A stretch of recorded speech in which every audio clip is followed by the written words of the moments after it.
안녕하세요. 이번 시간에는 챕터 2 치료적 인간관계와 의사소통의 장애 요인에 대해서 수업하도록 하겠습니다.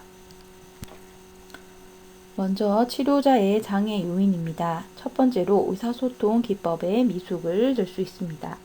치료자가 미숙한 대인관계 능력과 비효율적인 의사소통을 하는 경우로 특히 치료자가 가져야 할 공감 능력이나 경청 능력, 대상자의 말에 대한 이해력, 반응력이 부족하면 치료적 관계에서 장애 요인이 될 수 있습니다. 두 번째로 선입견과 고정관념입니다. 선입견은 대상자의 메시지를 간과하게 하고 고정관념은 지각된 메시지에 대해서 잘못된 해석을 내리게 합니다. 세 번째로 내적 갈등입니다. 치료자가 해결되지 않은 심각한 내적 갈등이 있을 경우에 대상자의 면담에 집중하기가 어렵고요. 그러한 상황이 겉으로 드러나서 의사소통의 장애 요인이 될 수가 있습니다. 네 번째로 평가적이며 판단적인 태도입니다.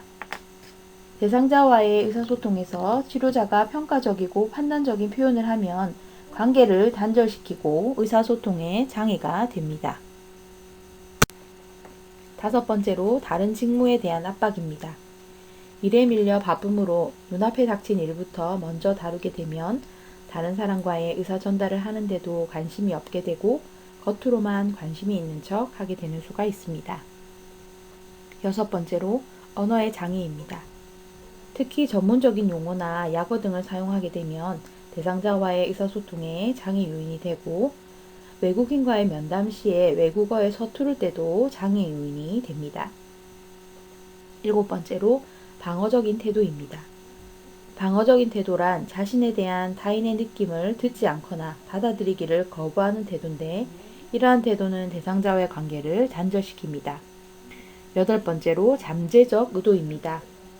자기 자신의 욕구에 따라 메시지를 이해하는 것이 잠재적인 의도인데 자신이 마음속에 특별한 관심사가 있거나 시비를 걸려고 하거나 어떤 사람에 대한 증오심을 품게 되면 의식적으로나 무의식적으로 대화를 자신의 개인적 목적대로 이끌려고 하게 됩니다. 아홉 번째로 역전이 감정입니다.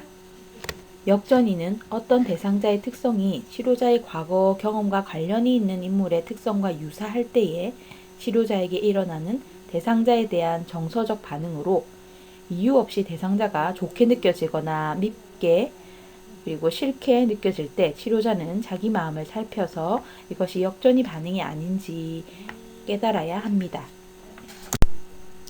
다음으로 대상자의 장애 요인입니다. 첫 번째로 과거의 경험과 전이입니다. 대상자가 자신의 과거 경험 때문에 왜곡하여 받아들이는 경우인데 귀담아 들으려 하지 않고 먼저 판단하거나 못마땅하게 생각하게 됩니다. 여기서 전이는 대상자의 과거 중요한 인물에 대한 감정이나 태도를 치료자에게서 옮겨서 나타내는 것을 말합니다. 두 번째로 선입견과 고정관념입니다.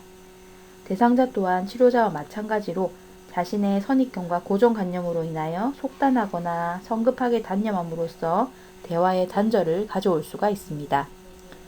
세 번째로 자기 노출에 대한 두려움과 저항입니다. 자기 노출을 했을 때에 부인이나 거부받을 것이라고 생각하거나 무시당할 것이라고 생각해서 노출을 하지 않는 것을 말합니다. 여기서 저항은 대상자가 의식하기에 불안한 상황일 때 더 이상 탐색하거나 인식하지 않으려는 대상자의 무의식적인 대항을 말합니다. 네 번째, 지금과 여기의 의미가 결여됨. 의사소통의 흔한 장애물이 과거나 딴 곳, 타인들 등 지금과 여기 이외의 것을 이야기하는 것이나 지금과 여기의 것을 말하면서 지금과 여기의 느낌을 회피하는 것을 말합니다. 다섯 번째로 지각의 장애입니다.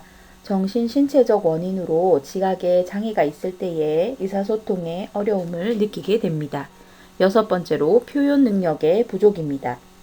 대상자의 의사소통 기술이 부족하면 분명하고 조리 있게 표현을 못하고 자신 없는 태도로 횡설수설하게 되어서 전달이 제대로 안 되게 됩니다.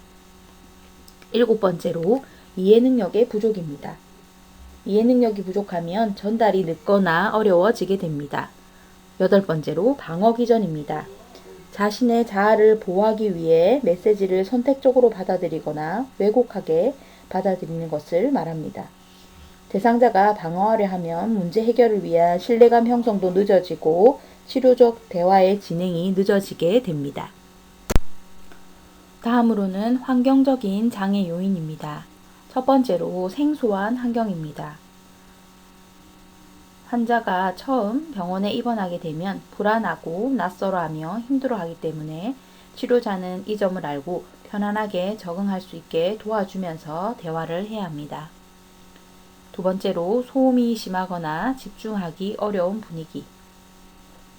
시끄럽고 복잡한 곳에서는 대화에 집중하기도 어렵고 심각하거나 깊은 대화를 깊게 나누기가 어렵습니다.